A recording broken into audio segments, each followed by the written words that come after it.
I start with cosmological redemption. So I think by exploring the concept of redemption that we have in Paul's theology, we can see the goodness of the material world.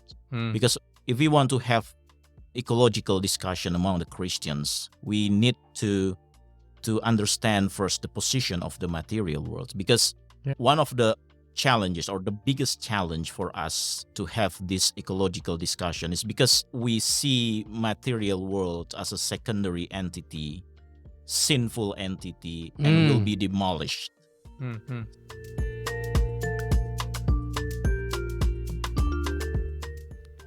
Welcome to season 2 of the Out of the Margins podcast.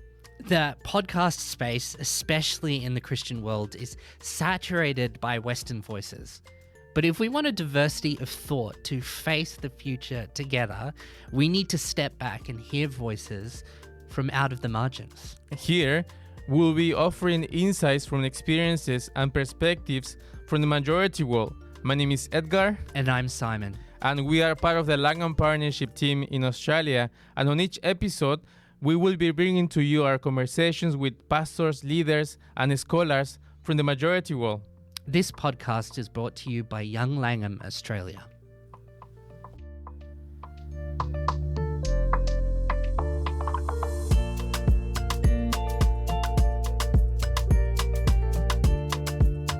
Well, today's episode is on environmental stewardship, and last time we had Harry, and then we have Harry back for this episode on environmental concerns. And Harry, actually, can you introduce yourself and about your studies on this topic?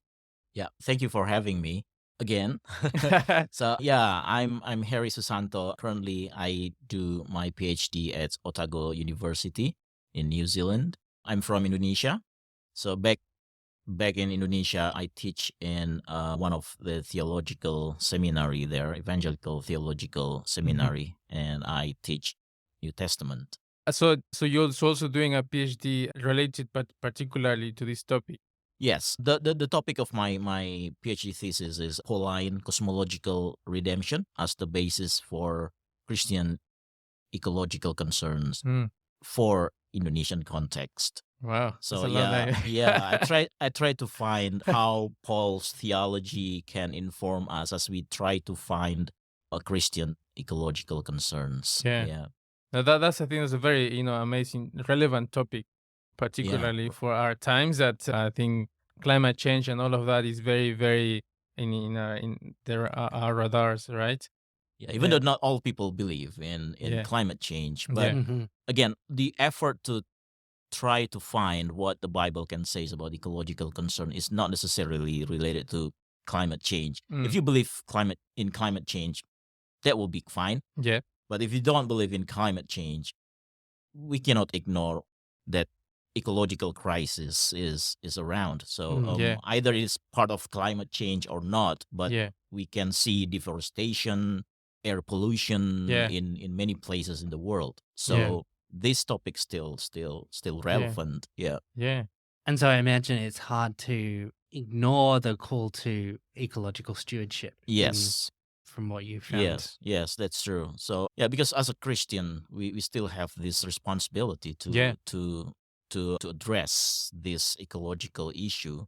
So especially in my context, because religion still play important roles for people's life. Even religion still, for many people, still kind of a source of guidance. So if Christianity in Indonesia can address this issue biblically and properly, I think that can be a good approach and help for church to address this issue. Yeah.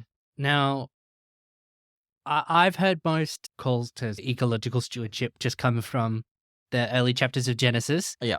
But you're coming from a Pauline perspective, which is quite interesting. Can you tell us a bit about Pauline cosmological redemption? Yeah, when it comes to the purpose of this research, is I try to find a broader discussion in terms of the theological foundation for Christian ecological concerns. And you are right, and it happens in Indonesia most of the time when we talk about church and ecological concern, it will be taken from Genesis chapter Yeah. 2, or the idea of. So my position here, I don't against that idea. It's still helpful, especially during 1960s, when the church started to think the connection between Christian faith and ecological concern.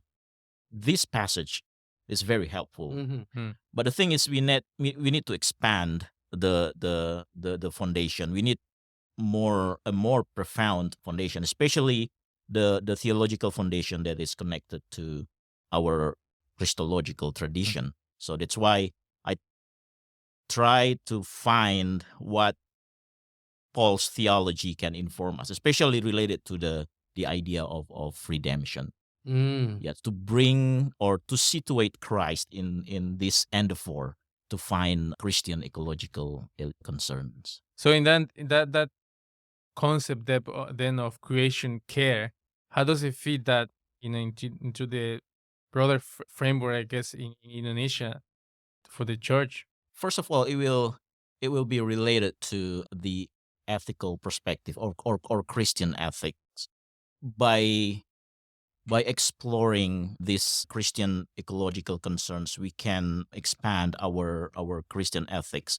So the ethics will be not just kind of an anthropocentric morality, but we try to find a more cosmic ethics where Christians can address different issues, including ecological issues. And I think it will be very important, since Christians also part of this world. So we need to participate and contribute to the effort to address ecological crisis that we have now. Yeah. And I guess it's connected to what we were discussing before in the previous episode of this cosmological view, right? Yeah. Like it's not just me or separated from the spiritual world, or in this case also from the natural world. Yeah, that's true. So that's why I start with cosmological redemption. So I think by exploring the concept of redemption that we have in Paul's theology, we can see the goodness of the material world.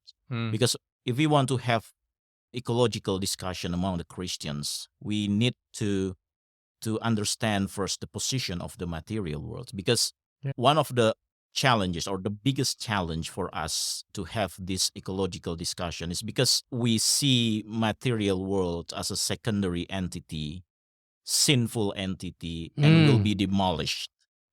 So I think by looking at Paul's idea of redemption, it will be helpful for us to understand that actually redemption is not just about human, but it's also about the whole creation.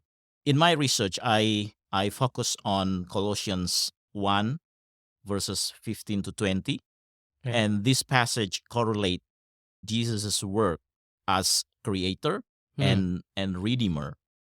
So with this integration of two Christ's work, we can see that redemption is not just about human, but it is also about the whole creation. Especially if we see the passage, Paul used this phrase, all things, in that passage, which strongly indicate that this redemption is also related to the restoration of creation. And from here we can see the goodness of the material world. So it is not just about the spiritual world, it's not just about the life of humans, but this is also about the earth, about the whole creation.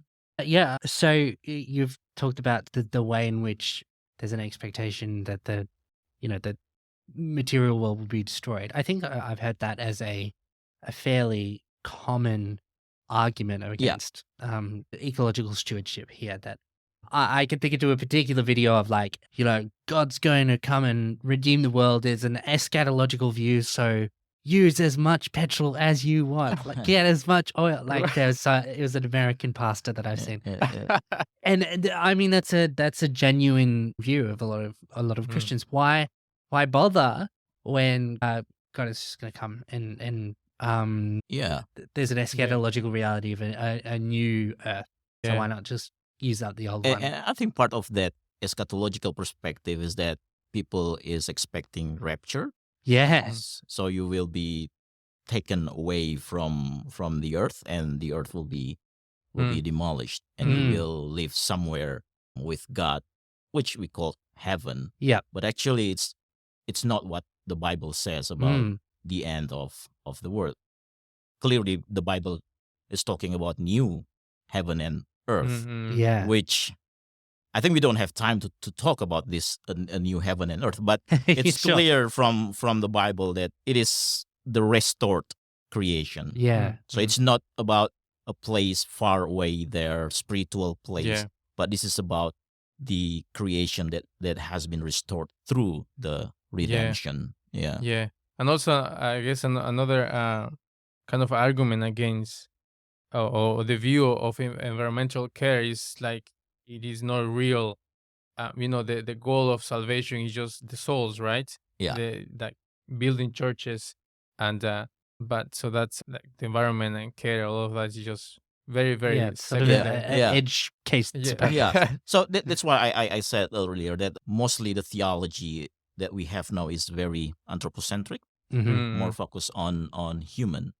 But I think, again, back to Paul's theology, the redemption that he introduced to us is it has a cosmic scope. Yeah. So it's not just about the restoration of humanity, but it doesn't mean that we consider the restoration of human life as a secondary thing. No, but we need try to put this in the bigger picture, that our restoration or the restoration of humanity is part of the bigger restoration. It's a cosmic restoration, which implies that the material world is also part of this God's project. If you want to call it God's project to restore his creation.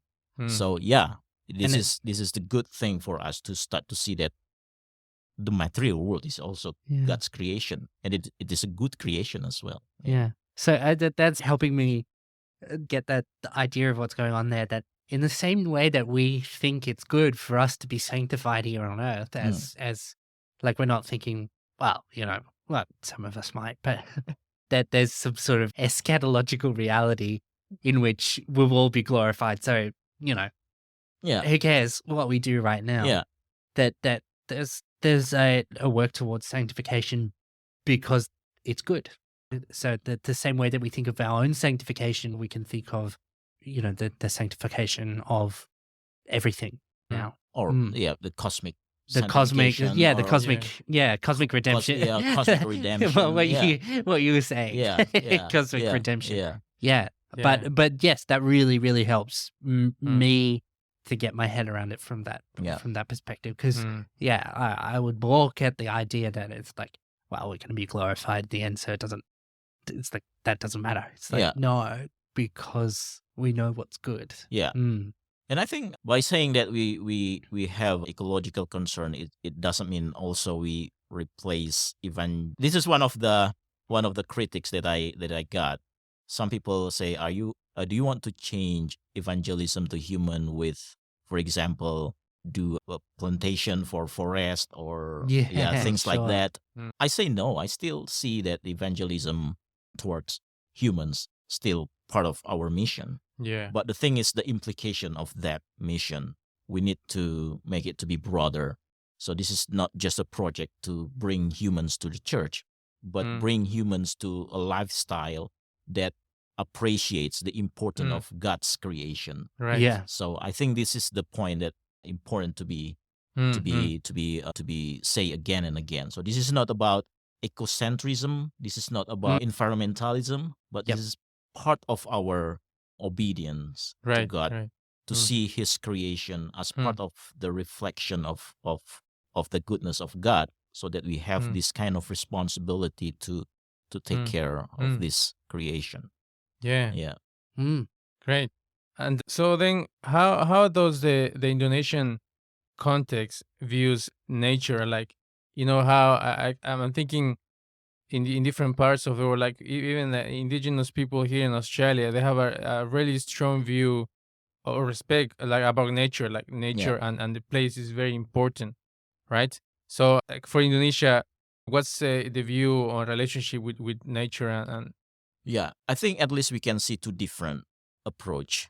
used by Indonesians. The first one is a more modern approach, which sees nature more as a source of all the resources that we need. So it allows them to exploit the nature, because nature exists for the need of humans. Yeah. So I think this is a more modern approach. But then the second approach is this indigenous perspective that sees human and nature as two entities are connected. Not just these two entities, including the creator as well. So the creator, humans, and natures are three entities that are connected. So there's, when it comes to human and nature, there's such of a mutual relationship between the two. So yeah, most of the indigenous perspective or knowledge or tradition, they have this kind of, they acknowledge the connection or the deep relationship between human and nature. Yeah. Yeah. Yeah. Well, my mind keeps drawing back to Eden, but we did talk about Yeah. But there is certainly sort of an Edenic motif to that. That God's kingdom in pre-fall was a garden. Yeah. So actually, Genesis chapter 1 and 2, it gives us the idea of the relationship between human and God. It's not in somewhere else. It's still on earth, because the river, the stones are there. So this is really picture of earth. Yeah. And we see in chapter 3, when the fall happened, the impact is not just to humanity, but also to the other creation. Yeah. So that's why God said that Adam will have kind of difficulty to humanity's relationship with the land is now. land. And it will be difficult for Adam to manage the land. So this kind of thing. So this is kind of a cosmic destruction happened after the fall. So actually the Bible also indicate this connection between human and nature. Yeah. So from here we can see the kind of a parallel between the Indonesian context and also the Bible, that does not separate human from nature. Yeah. Mm. And I suppose coming back to the challenges in Indonesia, in this case, I guess you mentioned that those two views that you mentioned before were the first one. The challenge is that then how to take care of the environment when you only see it as a something to exploit, right? I think it again, it's related to the way we understand the material world. So if we consider it as a secondary entity, and then human, like, some people say that human is the crown of creation. So it gives some kind of a right to human to exploit nature. So that's why we have this kind of a great exploitation happens. So that's the challenge, to see the material world as a secondary creation. In fact, this concept will see that eschatologically the material world will be destroyed. So including the way we understand salvation, for example, salvation is more on the vertical relationship between human and God, which has no kind of implication in terms of relationship between humans and the other creation. So that's we can say that the challenge is the anthropocentric theology and dualistic theology. Anthropocentric theology, the theology that focuses on human, and the dualistic theology is the theology that separates spiritual world and material world, and consider the material world as a secondary and sinful entity. So it's hard for us to appreciate the whole creation if we have this kind of perspective that the material world is a secondary and sinful creation.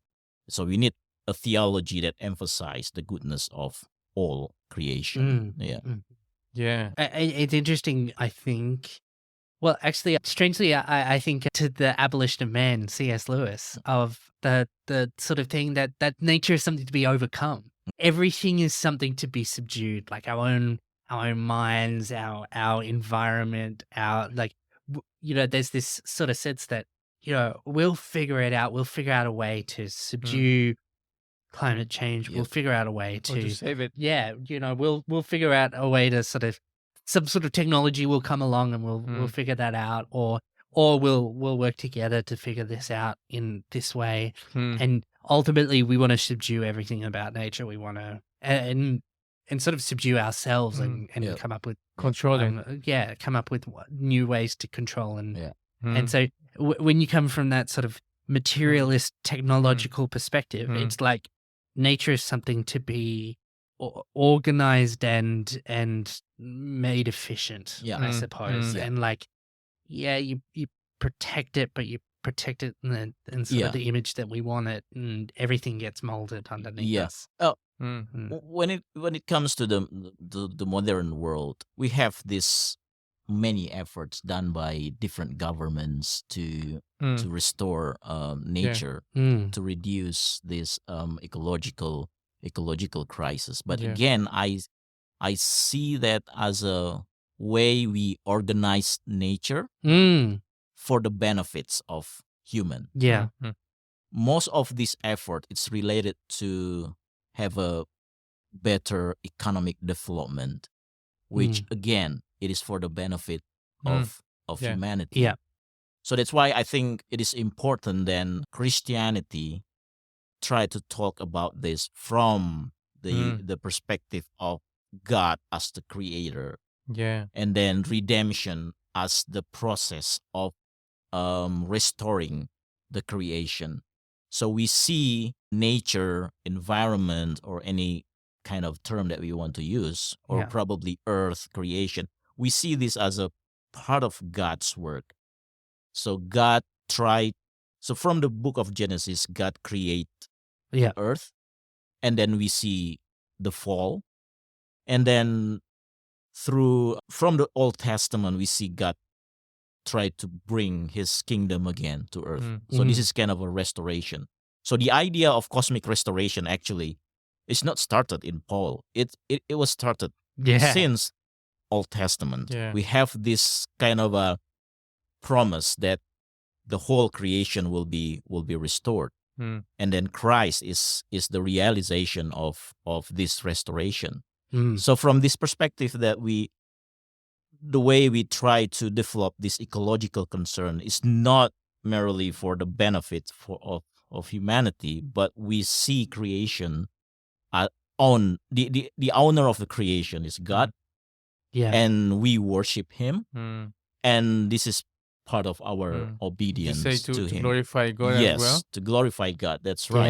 Yeah. So this is not just merely about how we develop our economy, how we try to get as much possible benefits from nature, but this is about our faith, our obedience to God. I think that's fascinating point of view. Definitely, I think it really changes the way they actually approach.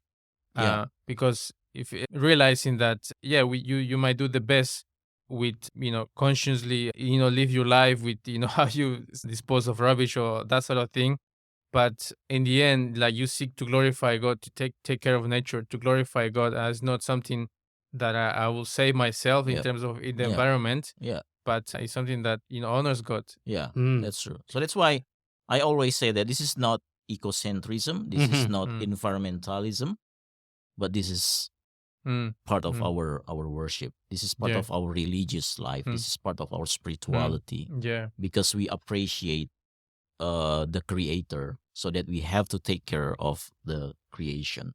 I think that's really interesting, because you've got some worldviews that do see us as connected to nature, and that there's sort of a spiritual nature, a spiritual aspect to nature. There's sort of enchantedness to the world and a value. And then you've got sort of our Western view of where nature is completely explicable and ultimately subduable. Mm.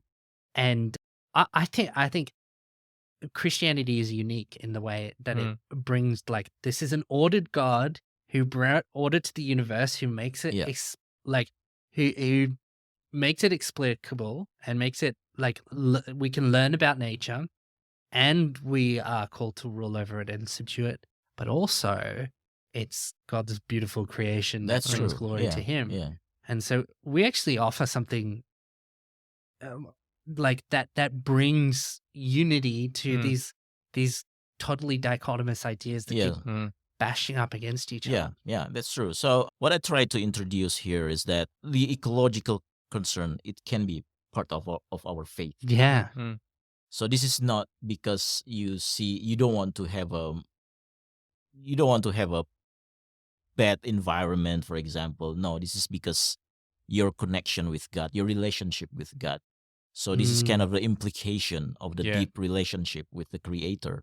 So we take care of His creation. Yeah. Of course, it will restore. If you take care of your garbage, for example, or you clean up your surrounding, of course you can you can get the benefit from that. But I think the foundational reason for that is not just for see a good creation, but also this is part of our worship, our obedience to God. So again, this is part of our spirituality. Yeah. Tell us a little bit more about your context in Indonesia. What are some of the environmental challenges facing? The list will be long. Yeah. So I think if I mention the very serious ecological problem, first of all is deforestation. So Indonesia is, I think, the largest palm oil producer. Yeah. And for the plantation of this palm, they cut down a lot of trees, and we lost many of our forest because of this palm plantation. And the second one is air pollution. For example, Jakarta is one of the most air polluted city in the world. Wow. And when it comes to the problem of this air pollution, this is not just about air. This is also about the health of people. Yeah. So the impact is much, much bigger. Yeah. And then if we ask which people that are impacted the most, so the poor people, those who have very less access to health system, for example. So the problem is bigger. So we can mention other things like garbage management or trash management. Sure. We still see a lot of dirty river in the country. So that's the majority the major ecological problems in our country. So it's one of the things that trigger me or push me to try to think what the Bible can tell to the Christians, so that they can also address this issue. And so, do you see Christian communities addressing those challenges? We can see some people in church, they try to manage their garbage properly. Sure. To clean up to build good garden, for example. But again, the reason they do that, it's still hardly to connect with their faith. Yeah. And when it comes to the more general discussion about Christianity and ecological concern, we still mostly use Genesis chapter 2 as the foundation, which is okay. But the thing is, the connection with our Christological tradition is very less. So it seems that it's more like a Jewish ecological concern for me, rather than Christian ecological concern. So that's why I try to situate Christ in this effort. So what kind of implication that we can get as we try to address the ecological concern while Yeah. we have this relationship with Christ. Mm-hmm. Yeah. So try to have a more profound Yeah. foundation, and also more like a broader discussion in terms of the theological basis for Yeah. ecological concern in the Indonesian context. Yeah. Yeah. I think that's very, very relevant. Well, sort of just on a practical level, what opportunities do you see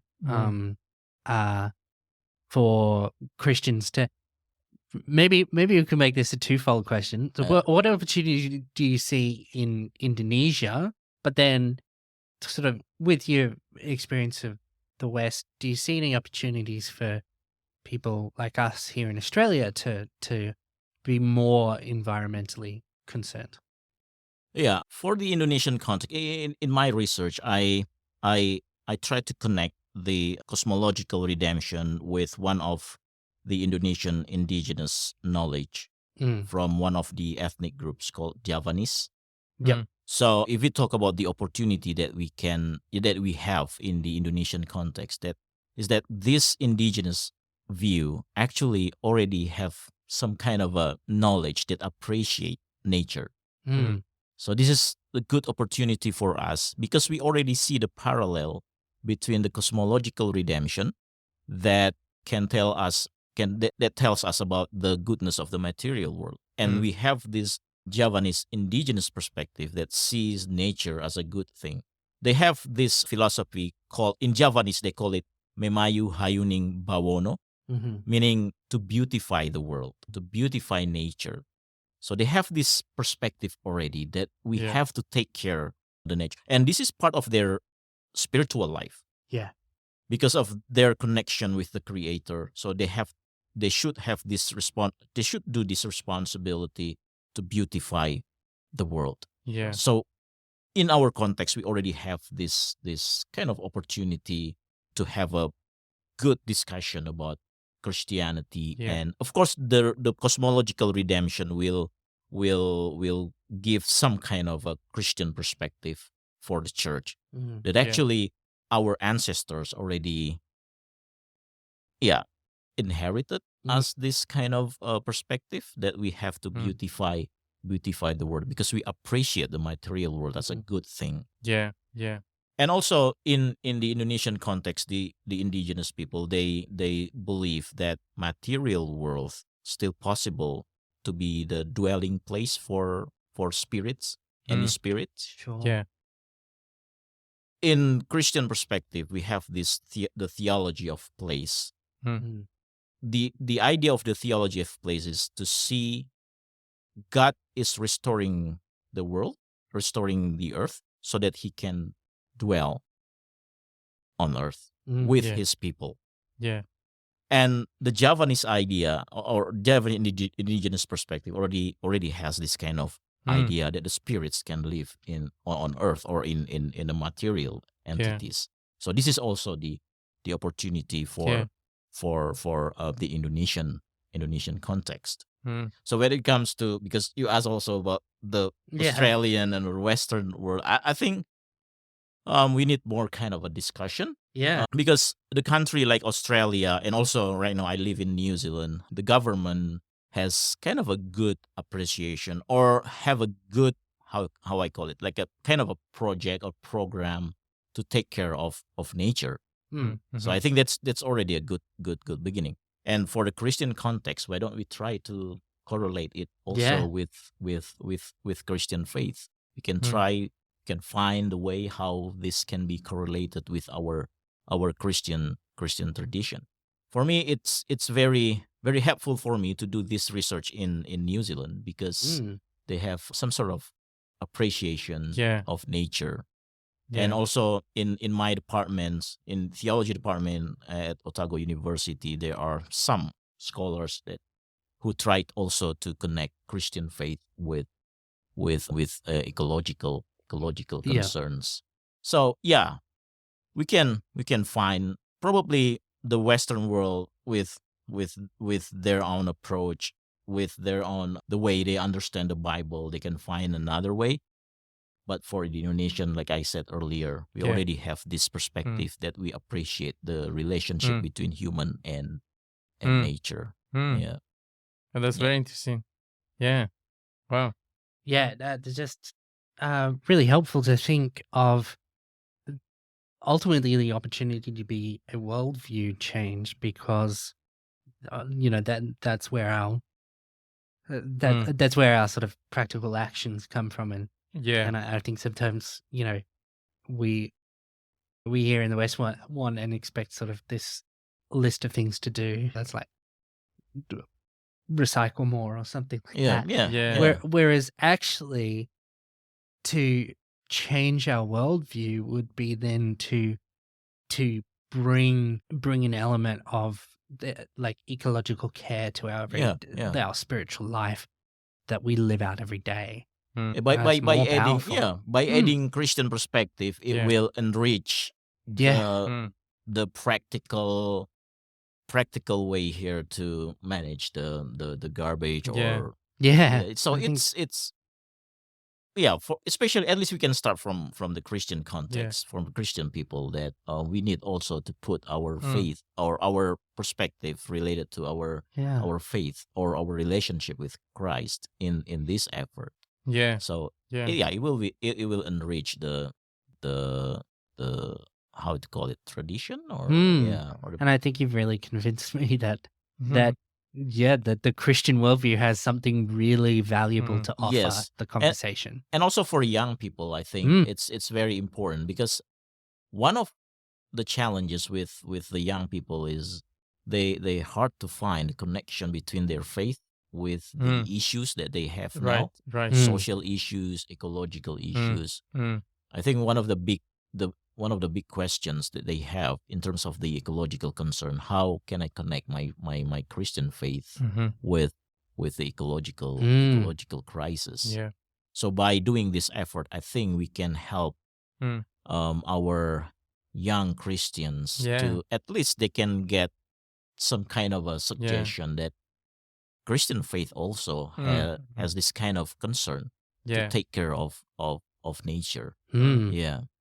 Yeah, I think that's definitely a great encouragement for our young listeners, like to actually realize this worldview that you putting forward in with this from the Pauline perspective.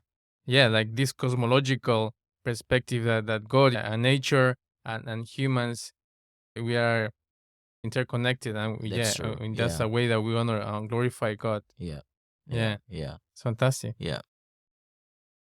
Well, thank you, Harry, for taking your time to talk about for having me. I think that this is very, very special. And thank you for our listeners for listening to this episode, and we hope that you found this episode insightful and challenging and inspiring. I think that's something that we can all take away home, like in the way that we take care of nature is a way that we glorify God. Thank you. So it's really clear that we need to hear more of the voices of majority world people amplified on the global stage. It's going to help us to have a greater view of things like our environmental support and our ecological stewardship. To keep seeing brothers and sisters from the majority world continue to be built up in the faith by scholars like you, Harry. But to our listeners, work like this cannot happen without the generous support of people like you. If you've enjoyed what you've heard and you have the resources to spare, we'd like to ask you to prayerfully consider donating to Langham Partnership at au.langham.org/donate. And if you enjoy this podcast, we would love for you to share with your friends, family, or online. And if you want to connect with us, you can email us at australia@langham.org. Until next time.